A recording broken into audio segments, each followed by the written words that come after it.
최근 법원이 지역 아동학대 사건에 대한 판결을 잇따라 내놓으면서 아동학대에 대한 처벌 강화를 요구하는 목소리가 커지고 있습니다. 하지만 부작용 등을 우려하는 의견도 적지 않아서 팽팽한 찬반 논쟁이 벌어지고 있습니다. 보도에 주아랑 기자입니다.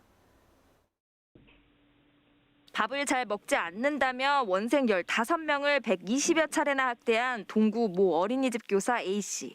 법원은 검찰이 구형한 징역 7년보다 낮은 징역 2년을 선고했습니다.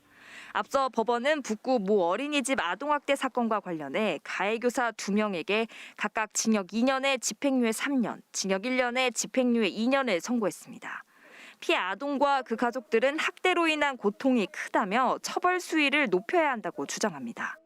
현재 국민들의 상식에 비해 턱없이 부족하며 피해 범위와 정도를 비교해도 많이 뒤처져 있습니다. 실제로 2019년에 발생한 3만여 건의 아동학대 사례 중 형사처벌이 이뤄진 360여 건을 살펴보면 징역형은 27%에 불과합니다. 하지만 처벌 강화에 따른 역효과를 우려하는 목소리도 많습니다.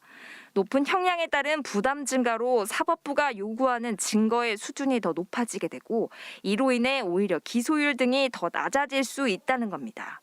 또 부실 수사, 법리 적용의 잘못 등을 모두 형량 탓으로 돌림으로써 현행 법 체계의 균형을 무너뜨릴 수 있다는 의견도 있습니다.